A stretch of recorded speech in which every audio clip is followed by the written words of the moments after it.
Hello everyone and welcome back to the ISC Guide. Today we will be doing unit 6 of your Grateful Psychology which is Social Thought and Behavior. बहुत easy chapter है. इसमें जो main चीज है जो तुम्हें करनी है that is one attribution theory, then biases, then उसके बाद जो दो एक्सपेरिमेंट्स. ठीक है, बाकी सब में तुम्हें बेसिकली डेफिनेशंस एंड उनके एग्जांपल्स अगर ढंग से समझ लोगे तो काफी है. ओके, इसमें बहुत सारे अलग अलग टर्म्स देके रखे हैं जिनके तुम्हें सिर्फ मीनिंग्स करने रहेंगे एंड देन उसको तुम्हें इलेबरेट करना आना चाहिए. ऑफ कोर्स अगर 4 मार्क का या 7 मार्क का कभी पूछ लिया, but mainly if you understand the meaning of those words तुम इजीली लिख सकते हो. But before we move on I like to remind you, do not forget to purchase the ISC Psychology Handbook. इसमें सब चीजें हैं that will streamline your prep for 12th board जब ये पास आते जा रहे, right? But I want you to buy this as soon as you can क्योंकि this will help you not only in your boards but prelims में, terminals में, everything. It has in-depth notes, textual questions, solve question papers बना के रखे मैंने खुद के, mind maps मिलेंगे, past paper topic trackers, revision की इतनी सारी चीजें. ओके, तो it's just available at 499. Link in the description कि इसको खरीदना कैसे. Also do not forget to download the Striver app. अब तो स्ट्राइवर 2.0 भी लॉन्च हो चुका है तो उसका यूआई वगैरह मैंने और भी अच्छा बना दिया.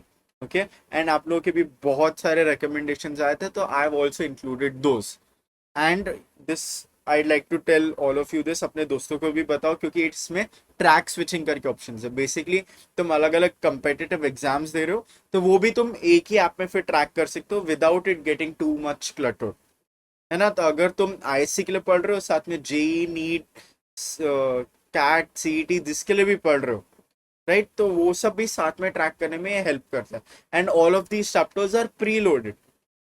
ठीक है, तो do recommended for everyone. This app gamify studies, तो streaks, goals, XP systems, levels वगैरह सब मिलेंगे इसमें. ठीक है, now we come to the first theory that we have in this chapter, which is attribution theory. This was given by Harold Kelly in 1967.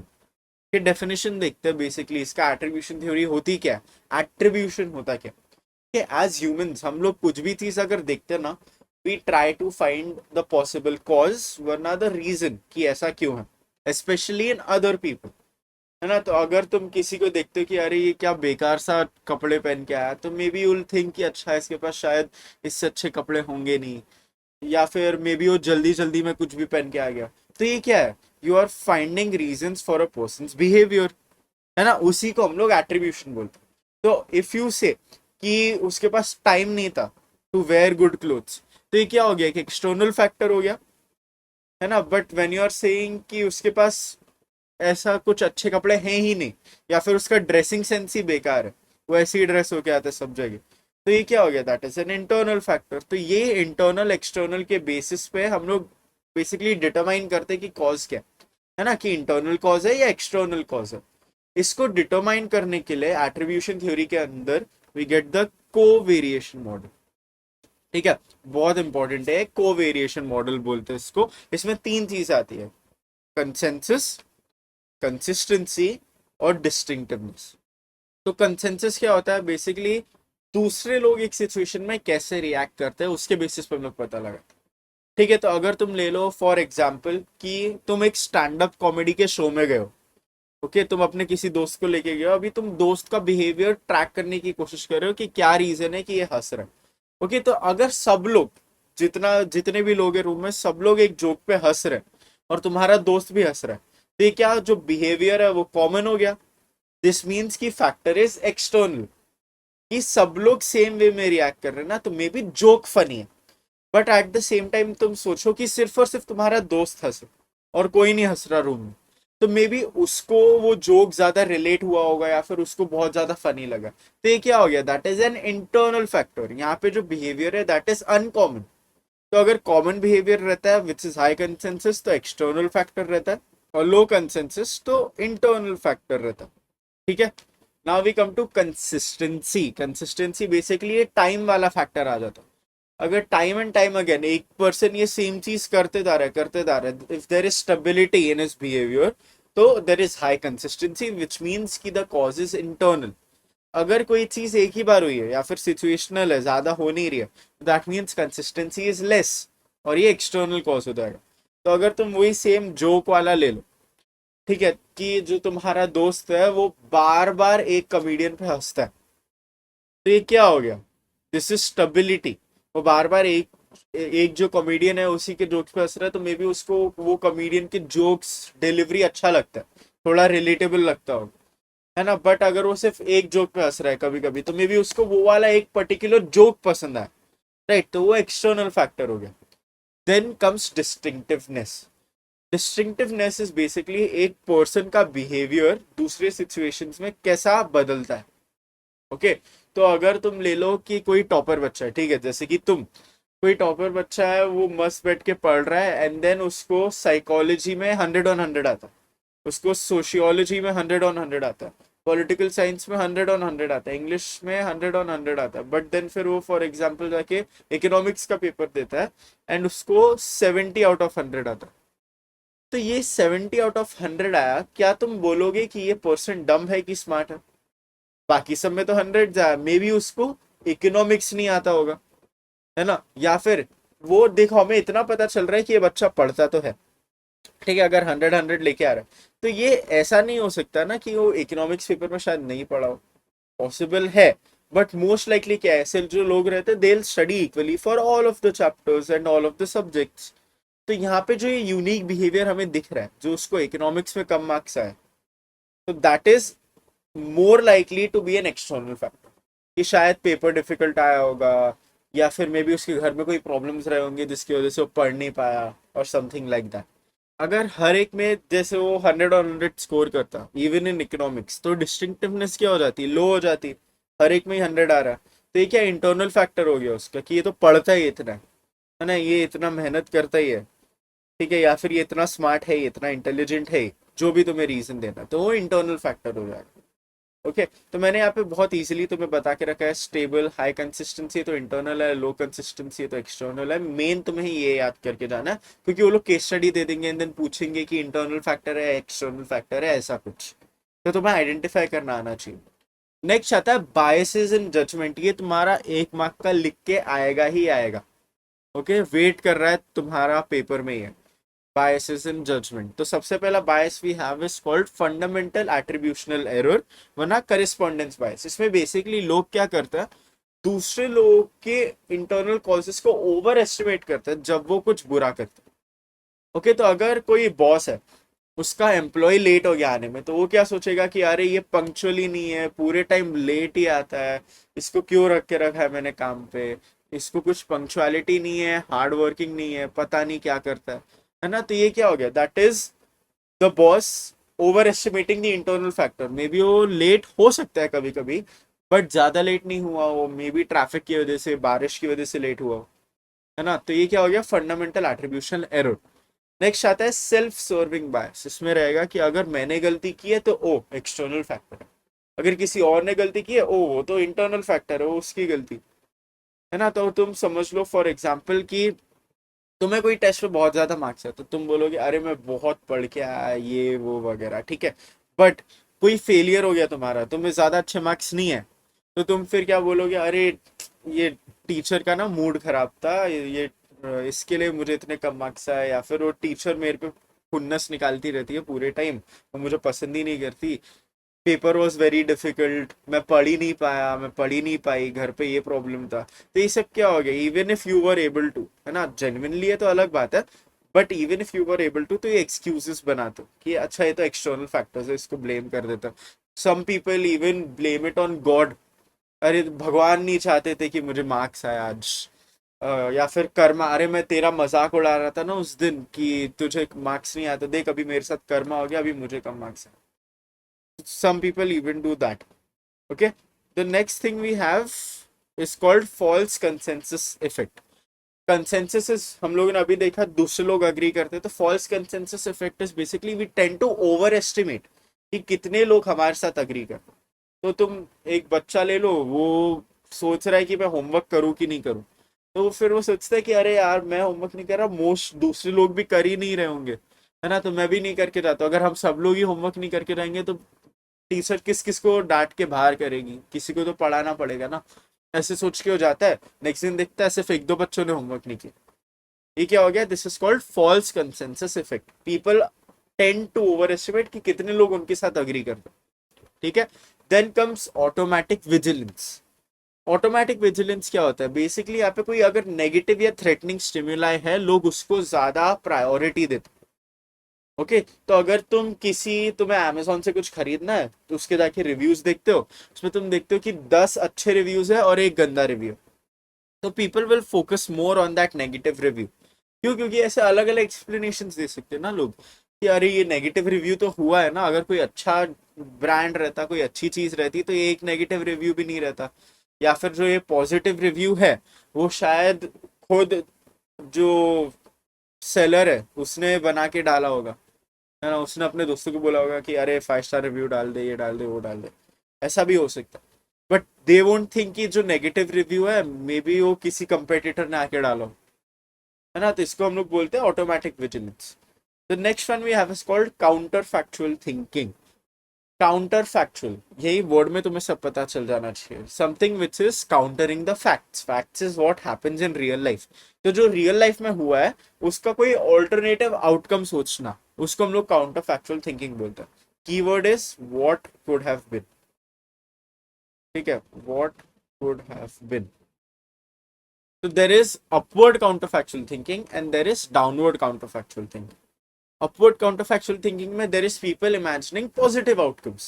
कि अरे for example car crash ले लो, ठीक है, somebody met with a car accident. तो upward counterfactual thinking would be कि अरे मैं आता ही नहीं इसमें. ओके, लेट्स से कि उसका पैर इंजर हुआ, ठीक है, पैर में फ्रैक्चर है, तो सोच रहे कि अरे पैर फ्रैक्चर नहीं होता अगर मैं ये नहीं करता, वो नहीं करता, वगैरह वगैरह. Okay, but downward counterfactual thinking would be imagining negative outcomes. कि अच्छा चलो सिर्फ मेरा पैर ही टूटा है, अगर कुछ और सीरियस होता तो मेरी जान भी जा सकती थी. ओके, तो that is downward counterfactual thinking. Next we have groups. Groups क्या होता है? That is, groups is basically an accumulation of people. ठीक है, जब एक से ज्यादा लोग प्रेजेंट रहते हैं, है ना, उसको हम लोग एक ग्रुप बोलते हैं. तो ग्रुप्स के फीचर्स देखेंगे हम लोग. सबसे पहले 7 फीचर्स दे रहा हूं मैं, क्योंकि 7 मार्क्स का मैक्सिमम पूछ सकते हैं, है ना. सबसे पहला feature is called interaction. Group में लोग एक दूसरे के साथ इंटरैक्ट करते हैं, ऑफ कोर्स वो रिलेशनशिप्स बनाते हैं, वो एक दूसरे के साथ कम्युनिकेट करते हैं, वगैरह वगैरह. ठीक है, तो इंटरैक्शन एक फीचर हो गया. नेक्स्ट आता है common goals. Most groups are formed due to a common goal. तो अगर फॉर एग्जाम्पल तुम देख लो कि एक स्टडी ग्रुप बना है तुम्हारे स्कूल में, है ना, तो उसका मेन पर्पस क्या है? स्टडिंग. या फिर अगर तुम्हारा नॉर्मल एक फ्रेंड ग्रुप है तो maybe the common goal is to have fun, या फिर टाइम पास करने के लिए, है ना. देन आता है स्ट्रक्चर्ड रोल्स. अगर तुम देखोगे ना, most groups have structured roles. तो अगर कोई स्टूडेंट काउंसिल है उसमें हेड बॉय रहता है, प्रीफेक्ट रहता है, हाउस कैप्टन रहता है. Even in your family there is a father, there is a mother, है ना, जिनकी तुम्हें बात सुननी पड़ेगी. नेक्स्ट आता है norms and rules. Every group has its own norms, its own rules. Norms क्या होता है हम लोग आगे भी देखेंगे, बट बेसिकली मैंने बहुत बार बता दिया है. Norms is basically what is supposed to be done in a society. This is basically unsaid unspoken rules, है ना. तो अगर for example you are expected to obey your elders, जैसे वो एक नॉर्म हो गया. तो फैमिली अगर एक ग्रुप है तो उसमें द नॉर्म इज कि अगर कोई पेरेंट कुछ बोल रहा है कि नहीं तुम ये पार्टी पे नहीं जा सकती, you have to be home by 12 o'clock, 11 o'clock, 10 o'clock, जो भी, ये क्या हो गया? दैट इज ए नॉर्म, या फिर दैट इज ए रूल, है ना. नेक्स्ट आता है कोहिसिवनेस. कोहिसिवनेस बेसिकली मीन्स कि ये लोग साथ में कितने, है ना, how much cohesion is there, ये लोग एक दूसरे से कितने कनेक्टेड है. तो अगर तुम फैमिली जैसे ग्रुप्स में देखोगे तो वहाँ पे कोहिसिवनेस ज्यादा रहता है ना. बट वहीं पे if you see workplace में कोई ग्रुप है तो मे बी थोड़ा कोहिसिवनेस कम है, क्योंकि लोग एक दूसरे को बैकस्टैप करके प्रमोशन के लिए जा सकते हैं, वगैरह वगैरह. फिर नेक्स्ट आता है सेंस ऑफ बिलोंगिंग. जो भी ग्रुप के तुम पार्ट हो, you are only a part of it because you feel कि तुम उसमें बिलोंग करते हो, है ना. तो अगर for example you are a part of your school, है ना, तुम्हारा स्कूल एक पूरा ग्रुप हो गया, तो जब तुम कोई कंपटीशन के लिए जाते हो, है ना, तो जो दूसरे स्कूल वाले लोग रहते हैं वो तुम्हारा क्या हो गया? That is a different group. तुम उसमें क्या सोचोगे कि do you belong in them और do you belong in the group of your own school? Of course तुम खुद के स्कूल के ग्रुप में बिलोंग करोगे, तो सेंस ऑफ बिलोंगिंग होगी ये. हम लोग आगे जाके इसको और समझेंगे ढंग से in group and out group, इसके बाद ही हम. नेक्स्ट आता है interdependence, all members are interdependent on each other. जैसे for example in a traditional patriarchal society, usually a father is the breadwinner and mother is supposed to stay at home। अगर तुम ऐसे देखोगे तो जब father is going out to work, घर पे बच्चों को संभालने के लिए कोई चाहिए, है ना, at that time you have the mother. तो without the mother father won't be able to function, and without the father the mother won't be able to function. कि संभालने के लिए, खाना बनाने के लिए पहले खाना लेके आना, है ना। So that is an example of a traditional patriarchal society. Next we go on to types of groups. तो मैं 6 टाइप के ग्रुप्स देके रखा है एंड मैंने इनको डिवाइड करके रखा है इनटू ग्रुप्स ऑफ 2। इनके डिफरेंशिएशन आ सकते हैं, ठीक है। सबसे पहले देखते हैं फॉर्मल ग्रुप। फॉर्मल ग्रुप होता है a group with proper structure, with proper defined roles, rules, objectives वगैरह। ओके, स्पेसिफिक गोल्स बनाए हैं एंड उनको तुम्हें अचीव करना है। तो फॉर एग्जाम्पल एक फॉर्मल ग्रुप कैन बी जो तुम्हारे डैड या मॉम का ऑफिस का ग्रुप है। Okay, everybody who works in that office, वो लोग क्या कर रहे हैं, may be they are working towards profit या फिर मैक्सिमाइजेशन ऑफ सेल्स वगैरह वगैरह, है ना। तो ये क्या हो गया, फॉर्मल ग्रुप हो गया। They are working towards one specific thing. There are proper structures की there is a CEO, there is a chairman, एक मैनेजर है, उसके नीचे एम्प्लॉयज है, सेल्स स्टाफ है, जैनेटोरियल स्टाफ है ना। तो प्रॉपर स्ट्रक्चर्स है with defined roles and proper rules and regulations भी है कि 9 o'clock को तुम्हें पहुंचना ही पहुंचना है office. Then we have an informal group. इसमें ये सब कुछ नहीं होता, there is no proper structure वगैरह, जस्ट सब लोग एक ही ग्रुप में है कि there is no proper rules या फिर रोल्स। सब एक पर्सनल रिलेशनशिप से बंधे हुए, है ना, जैसे कि तुम्हारी फैमिली होगी। नेक्स्ट आता है primary groups. Primary groups is also basically the same. It is small, close net and emotional bond ज्यादा रहता है ना। तो ये इंटीमेसी, लॉयल्टी वाली चीजें ज्यादा रहती है। तो अगेन यहाँ पे फैमिली एंड तुम्हारा फ्रेंड ग्रुप वगैरह यहाँ पे इजिली आ जाता है।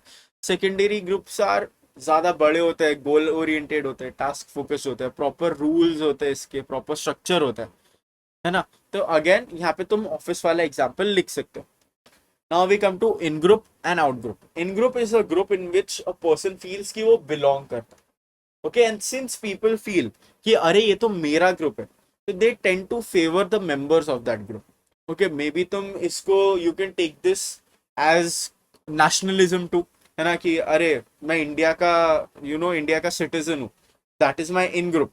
तो मैं इंडिया के लोगों को ज्यादा ट्रस्ट करूंगा more than people from outside my country. May be even जो पीपल है आउटसाइड माई कंट्री उसको बोलते हैं आउट ग्रुप, है ना। तो that is the group in which a person does not belong. The members of an outgroup may be viewed with competition or hostility, है ना। Maybe you are hostile towards them, maybe you are violent towards them, and we are seeing this trend for a long time, especially between countries like India and Pakistan, है ना। Now we move on to conditions of group formation। कि ये group form होने के लिए कुछ conditions meet होनी चाहिए, है ना। एटलीस्ट इन 3 देके रखे तुम्हें सिलेबस में, इन 3 में से एक तो रहना ही चाहिए। Okay, if not all 3। सबसे पहले आता है प्रॉक्सिमिटी। अगर तुम थोड़े लोगों के साथ बार बार सेम जगह पे रह रहे हो या फिर आसपास रह रहे हो, फिजिकल क्लोजनेस है अगर, तो उससे ग्रुप फॉर्म होता है। तो अगर फॉर एग्जांपल तुम अपनी क्लास ले लो, है ना, you did not know anybody in the start, देन उसके बाद जैसे जैसे साल एंड होने जाता है, you have of course formed groups in the class, है ना। तो वो किस चीज से फॉर्म हो रहा है, प्रॉक्सिमिटी की, अरे ये तो मेरा आगे बैठता है इस गेम में, इसको मेरा दोस्त बना लेता हूँ, इससे बात कर लेता हूँ वगैरह। Next come similarity. जितने लोग सिमिलर हैं, if they are similar interest, similar values, similar backgrounds, तो they are more likely to form a group.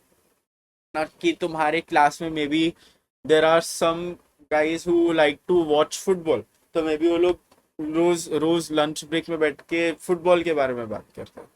और may B there are some girls who like to talk about National Geographic वगैरह, तो may be वो उसके बारे में बैठ के बात करते हैं, right. Then comes common motives and goals. Common motives and goals of course यहाँ पे अगर फॉर एग्जांपल तुम ले लो कि there is a annual day happening, है ना, annual show whatever you call it in your school. तो if there is an annual fair that is going to happen in your school, तो उसको आगे लेके जाने के लिए may be there is a dance, may be there is a skit. तो ये सब क्या हो गया, in order to organise all of this they need a group. तो again in order for making the annual day be a success. तो वो एक गोल हो गया एंड उसके लिए everybody is coming together and working together. ठीक है, तो that is common motives and goals. Now we come to influence of groups on individuals. तो ये ग्रुप्स रहते ना इंडिविजुअल्स के बिहेवियर्स पे, उनकी साइकोलॉजी पे बहुत ज्यादा इफेक्ट करता है ना, स्पेशली हाउ दे बिहेव। तो सबसे पहले हम लोग देखेंगे social facilitation. This is the tendency of people to perform better on simple or well practiced tasks when in presence of others. तो अगर फॉर एग्जाम्पल तुम ले लो रीडिंग, तुम घर पे रीड करो तो करके कुछ भी पढ़ रहे हो, बट तुम क्लास में अगर तुम्हें पढ़ने बोला है तो तुम ढंग से एनंसिएट करके एक एक वर्ड को क्लियरली डिस्क्राइब कर करके पढ़ो, है ना। तो वो तुम ढंग से परफॉर्म कर रहे हो, अपना जो परफॉर्मेंस है उसको एनहांस कर रहे हो। ओके, ये क्यों होता है? Why is this happening? क्योंकि एवरीबडी इज वॉचिंग ना। तो ये ग्रुप इफेक्ट हो गया, since you are in a group which is your class. Next आता है social loafing. This is the tendency of individuals to exert less effort when working in a group. तो अगर कोई ग्रुप में काम कर रहा है, ऐसा होता है ना ग्रुप प्रोजेक्ट में कि अरे ये कर लेगा, हम लोग ज्यादा मेहनत नहीं करते। वहीं पर अगर एक इंडिविजुअल प्रोजेक्ट होता है और सेम चीज बनानी होती तो मे बी वो जो पर्सन है वो ज्यादा मेहनत कर रहा होता, है ना।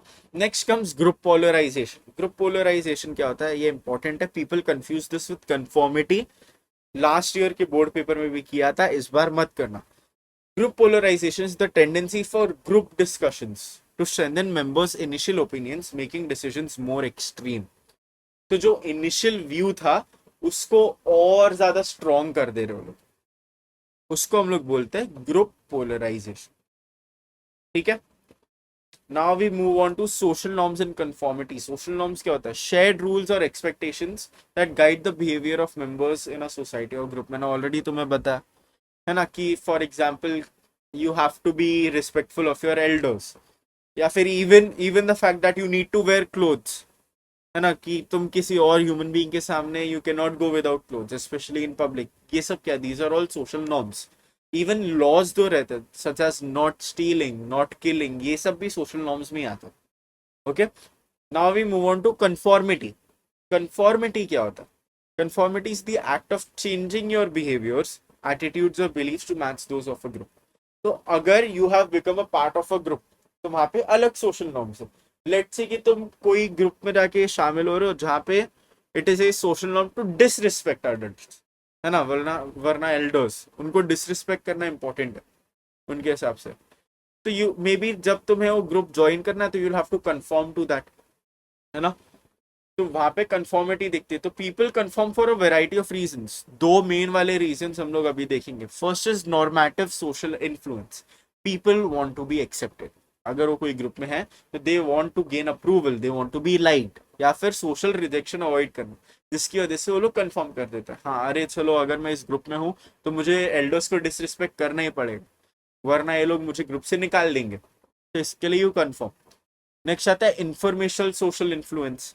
यहाँ this happens when basically people believe कि तो सामने वाला बंदा उसको मेरे से ज्यादा पता है तो मैं इसकी बात मान लेता हूँ, है ना। तो फॉर एग्जाम्पल कोई टीचर है, वो तुम्हें बता रही है कि ऐसा होता है ऐसा होता है, यू ट्रस्ट कि जो टीचर है उसको तुमसे ज्यादा पता है, इसके लिए जो भी वो बोल रही है तुम सुन रहे हो। ओके, तो ये एक इंफॉर्मेशनल सोशल इन्फ्लुएंस हो। Next we come to the two types of norms. ये इंपॉर्टेंट है। ओके, तुम्हारे सिलेबस में ना सिर्फ डिस्क्रिप्टिव नॉर्म लिखा हुआ है बट इंजंक्टिव नॉर्म नहीं लिखा हुआ है, बट तुम्हें इंजंक्टिव नॉर्म पढ़ना है। फिर ये काउंसिल की गलती, absolutely I believe last year many people lost marks because of this. पहला क्वेश्चन ही लास्ट ईयर का board paper was asking about this and the answer was injunctive norm, but तुम सिलेबस में जाके देखो वहां पे इंजंक्टिव नॉर्म लिस्टेड नहीं है, but you do have to study it. Okay, तो वहां पे there is a typo in the syllabus. तो डिस्क्रिप्टिव नॉर्म क्या होता है? These indicate what most people do in a situation, showing what is considered to be appropriate, है ना। तो यहाँ पे इंपॉर्टेंट चीज है कि जो दूसरे लोग कर रहे हैं ना उसको फॉलो करना। ओके, तो ये proper there is no hard and fast rule कि नहीं तुम्हें करना ही पड़ेगा। जैसे रिसाइकलिंग ले लो, दूसरे लोग तुम्हारे नेबरहुड में कर रहे हो तो तुम भी कर रहे हो, but it is not a hard and fast rule कि नहीं लीगल नहीं है नहीं रिसाइकल करना। देन आता है injunctive norm. This is what people ought to do. ought to do मतलब must do, ये कीवर्ड है यहाँ पे। ought to do in a situation reflecting what is morally approved or disapproved of by society। तो जैसे कि not stealing, not killing, ये सब injunctive norms है। Now we come to Solomon asks study on conformity. अब ये तीनों line देखो and मुझे बताओ कि इन तीनों में से सबसे लंबी लाइन या फिर सबसे बड़ी लाइन कौन सी है? Of course the answer is C, है ना? Okay, I am just kidding, C नहीं आंसर, बी है answer, as you can see. हाँ, ये कुछ यहाँ पे एंड हो जा रहा है, तो B is of course taller. तो यही चीज जो मैंने तुम्हारे साथ की, जो मैंने झूठ बोला, यही चीज इस स्टडी में होती है। This study was done in 1951।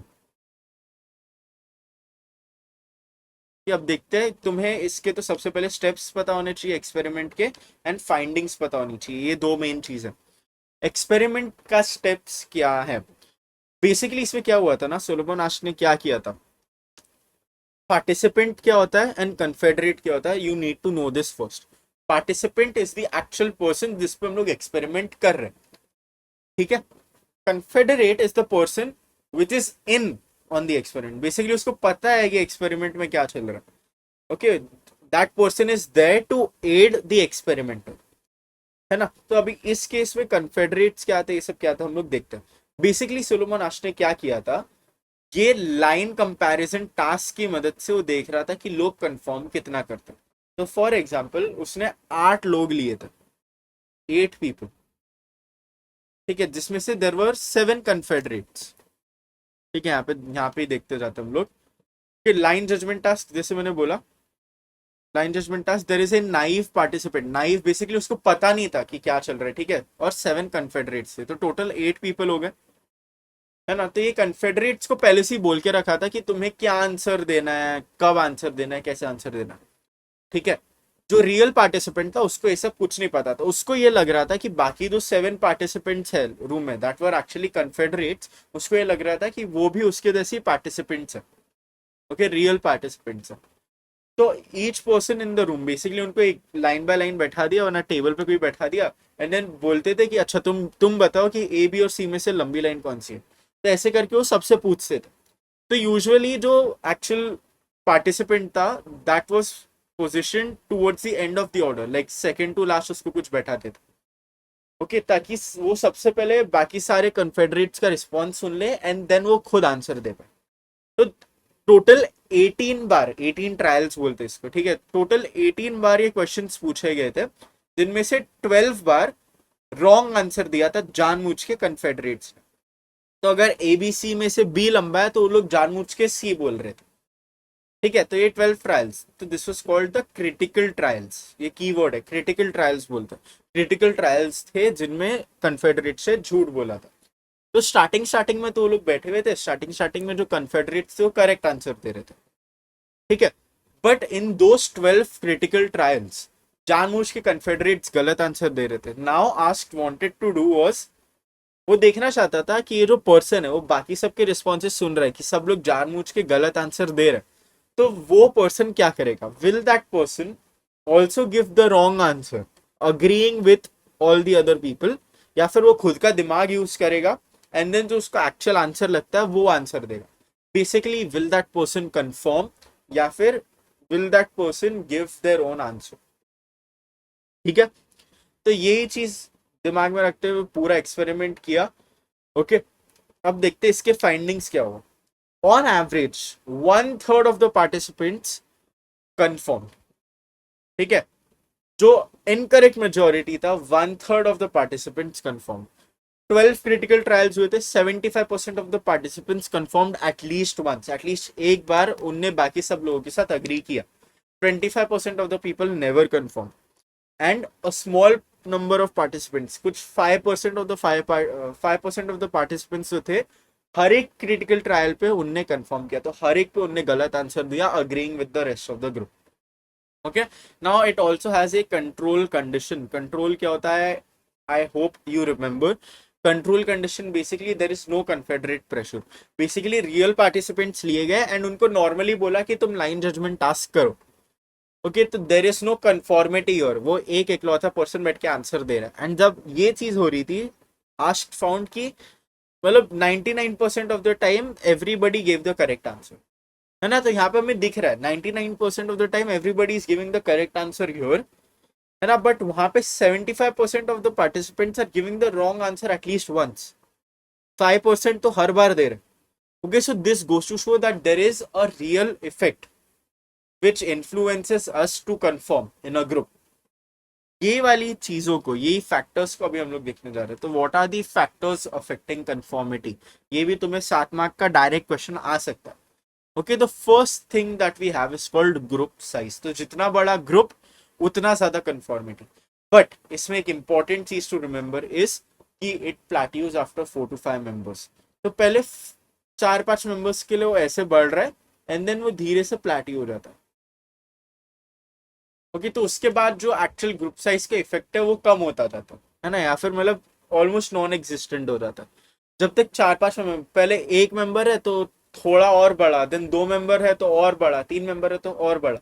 But 4-5 member के बाद ये जो इफेक्ट है उसका जो इंटेंसिटी रहती है वो कम हो जाती है. ठीक है. Then come status. अगर कोई उस ग्रुप में, या फिर टोटल ग्रुप ही ले लो, वो ग्रुप में there are people with higher status, तो we are more likely to conform, है ना. जैसे फॉर एग्जाम्पल कि कोई, you are on some development team and कोई सीनियर डेवलपर बोल रहा है कि हमें ऐसा करना चाहिए.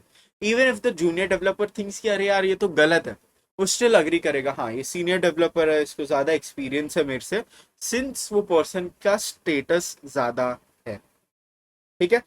Then we have social respect और इम्पोर्टेंस, है ना. तो अगर कोई फॉर एग्जाम्पल रिस्पेक्टेड टीचर है, जैसे many I have seen many JE people respect Alak Pandey sir a lot, है ना. तो वहां पे सोशल रिस्पेक्ट ज्यादा है उनकी, सोशल इंपॉर्टेंस बहुत ज्यादा है. तो अगर वो कुछ बोलते तो एक बार में मानते हैं, हाँ सर आपने बोला तो हम लोग बिल्कुल यही करने वाले अब तो, है ना. तो ये क्या है, उनकी सोशल रिस्पेक्ट बहुत ज्यादा है इन दैट जेई कम्युनिटी. इसके लिए लोग वो जो भी बोल रहे हैं, people are agreeing with him. Next comes cohesiveness. तो अगर कोई for example there is a close net sports team, है ना, कि सब एक दूसरे के साथ बहुत ज्यादा कनेक्टेड है, दे आर बेस्ट फ्रेंड्स वगैरह वगैरह, तो हर बार जो कैप्टन है जो उसकी स्ट्रैटेजीज है उससे अग्री करता है. ओके, तो ये क्या हो गया, that is cohesiveness, that is unity. Then comes cultural values. Cultural values में मेजरली तुम्हें दो चीजों में कंपैरिजन दिया जाता है. First is collectivist cultures and individualistic cultures. क्या है collectivist cultures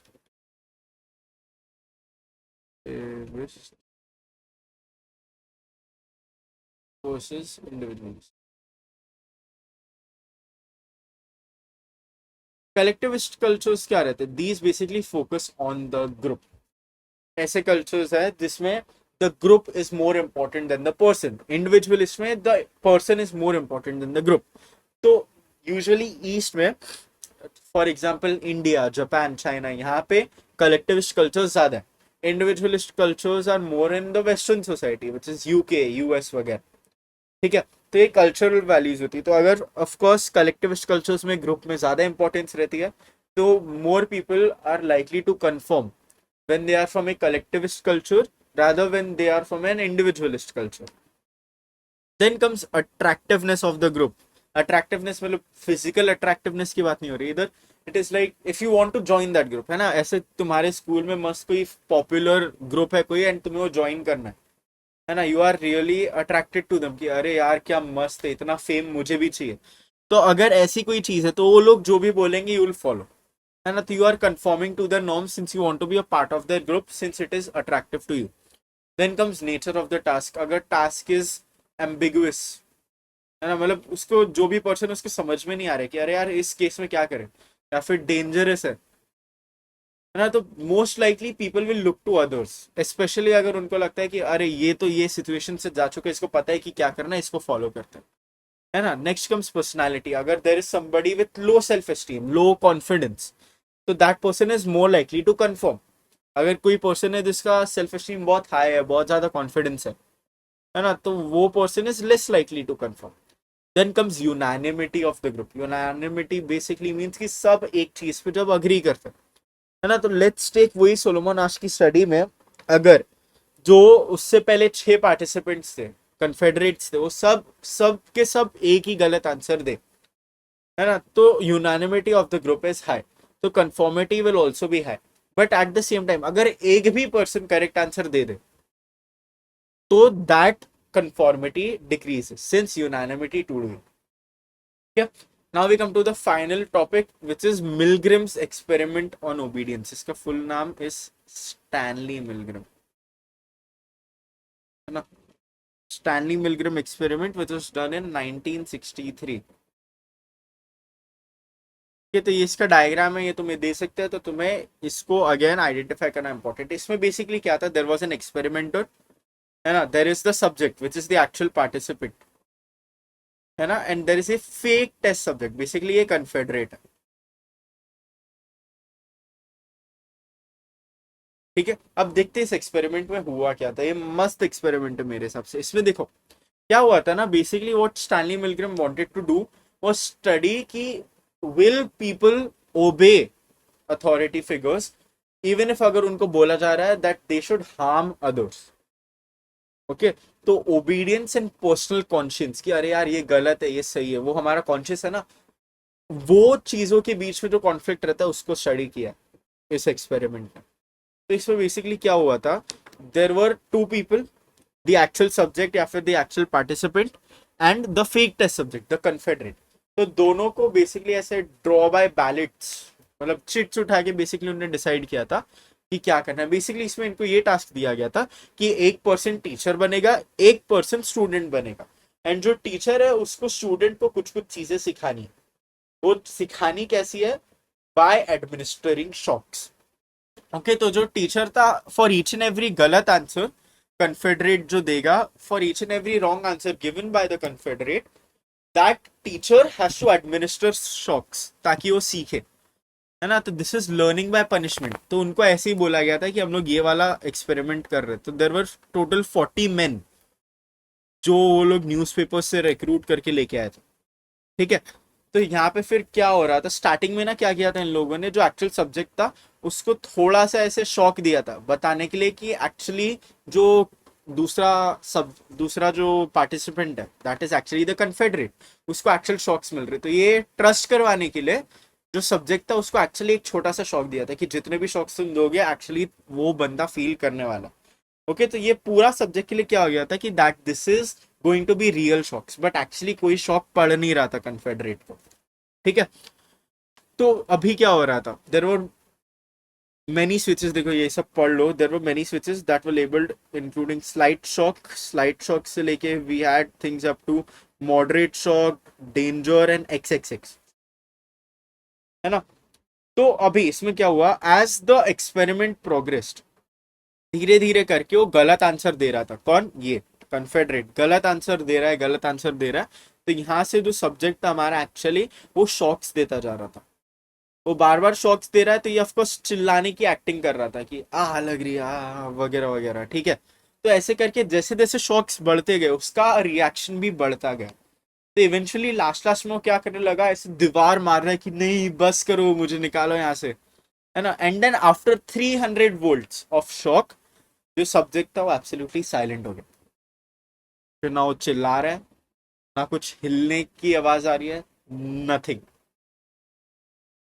and the subject doesn't know, जो एक्चुअल सब्जेक्ट है उसको नहीं पता कि क्या हुआ है वहां पे, कि जस्ट वो कंप्लीटली साइलेंट चला गया है. शॉक करने की उसको आवाज आ रही है, बट वो जो सब्जेक्ट है वो कुछ रिएक्ट ही नहीं कर रहा.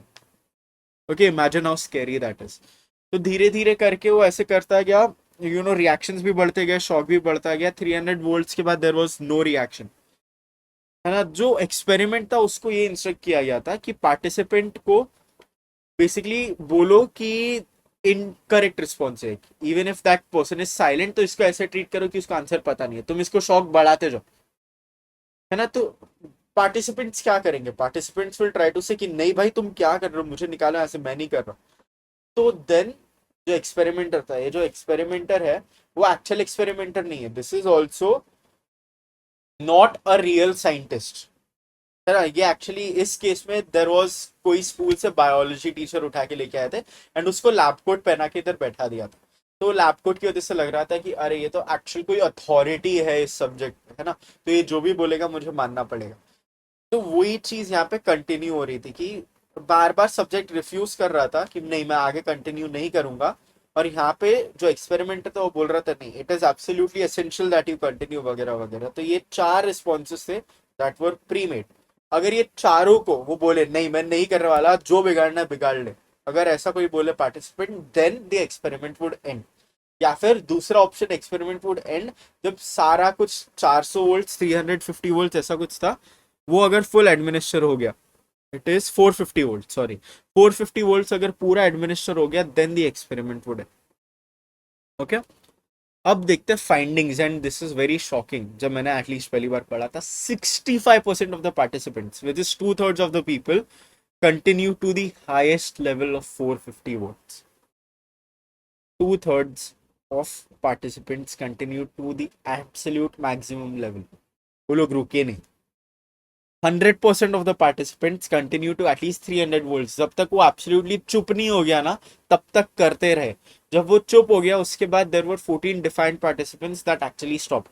यहाँ पे exactly लोगों ने कब stop किया है वो भी मैंने लिख के रखा है, ये तुम्हें याद करना है तो कर सकते हो, बट जरूरत नहीं इतना। मेन तुम्हें ये 3 पॉइंट्स याद रखना है। ओके, फाइंडिंग्स वो लोग क्योंकि इंडिपेंडेंटली पूछ सकते। ओके, नाउ फैक्टर्स क्या है, व्हाट इन्फ्लुएंसेस ओबीडियंस। सबसे पहली चीज that we have is called liberating effect of group influence. तो अगर दूसरे लोग वहां प्रेजेंट है which are also doing the same thing, तुम देख रहे हो कि अरे ये भी तो शॉक दे ही रहा है ना, ये भी शॉक एडमिनिस्टर कर ही रहा है, तो दैट लेसन्स योर एंजाइटी कि अरे दूसरे लोग कर रहे हैं तो मैं भी कर सकता हूँ। Okay, next comes victims emotional distance. अगर वो तुम्हारे सामने बैठा होता एंड तुम उसको शॉक एडमिनिस्टर कर रहे हो, तो मे बी तुम और जल्दी रुक जाते, but this person was in a different room, इसके तुम रिएक्शंस वगैरह देख नहीं पा रहे हो। ओके, तो जो इमोशनल डिस्टेंस है विद द विक्टिम वो ज्यादा है। तो जब इमोशनल डिस्टेंस इज लेस तो ओबीडियंस डिक्रीजेस, जब इमोशनल डिस्टेंस इज ज्यादा तो obedience increases. Then comes legitimacy of authority. जितना लोगों को लग रहा है कि ये अथॉरिटी लेजिटिमेट है, they are more likely to conform and obey, not conform, they are more likely to obey, है ना। तो इन दिस सिचुएशन वो देख रहे थे कि अरे ये बंदा लैब कोट पहन के बैठा है, ये मोस्ट लाइकली अच्छा अथॉरिटी है इस पे, तो मैं इसकी बात सुनता हूँ। Then comes lack of personal responsibility. Some people were thinking कि अरे ये मैं थोड़ी है, तुम जो एक्चुअल एक्सपेरिमेंटर है वो शॉक एडमिनिस्टर करने बोल रहा है, तो मेरी गलती थोड़ी है। अगर कुछ हुआ, अगर वो पर्सन को कुछ एक्चुअल इंजरीज भी हो गई, तो मेरी गलती थोड़ी है, मुझे जैसा बोल रहा था मैं तो कर रहा था। तो there is a lack of personal responsibility. Then comes following social norms, है ना, कि जो ये पर्सन है in the context of an experiment, तुम्हें जो भी एक्सपेरिमेंटर बोल रहा है वो फॉलो करना ही पड़ेगा। तो वो पर्सन भी बोल रहा है कि अरे यार एक्सपेरिमेंटर बोल रहा है तो चलो कर ही देते, है ना। तो that is following social norms. Then comes consistency in giving commands. As we saw यहाँ पे there were 4 consistent commands that were given by the experimenter, है ना। तो देर वॉज कंसिस्टेंसी कि नहीं तुम्हें करना ही पड़ेगा, नहीं तुम्हें करना ही पड़ेगा। सिंस ये कंसिस्टेंसी है इन गिविंग कमांड्स, अगेन ओबीडियंस बढ़ जाता, क्योंकि इट मेक्स यू फील कि अरे नहीं इसको पता है कि ये क्या कर रहा है, इसके लिए मुझे इतना फोर्स कर रहा है करने के लिए। The last thing we have is called the foot in the door phenomenon. Foot in the door phenomenon basically means कि कोई छोटी चीज रहती है ना, उससे फिर बड़ी चीज इजियर हो जाती है। For example, okay, if you go to your mummy papa and you ask for 100 rupees, वो शायद मना करते हैं, बट पहले तुम जाके फॉर एग्जाम्पल 80 रुपीज मांगो एंड देन 100 रुपीज मांगो, मे बी वो 100 रुपीज दे दे। ओके, तो ये इसी को हम लोग बोलते हैं foot in the door phenomenon, कि बेसिकली तुम्हारा पैर is once inside the door, कि तुमने you have started with something small, तो doing something bigger becomes easier. तो यहीं पे यहाँ पे क्या हो रहा है, the person is starting with 15 volts and धीरे धीरे करके बढ़ा रहा है, तो ज्यादा वोल्ट्स भी फिर एडमिनिस्टर कर पा रहे हैं। वहीं पे उसको स्टार्टिंग से बोल देते कि नहीं 450 वोल्ट का झटका मार, तो मे बी वो नहीं करता। Okay, may be obedience would have been less. Okay, so this was everything.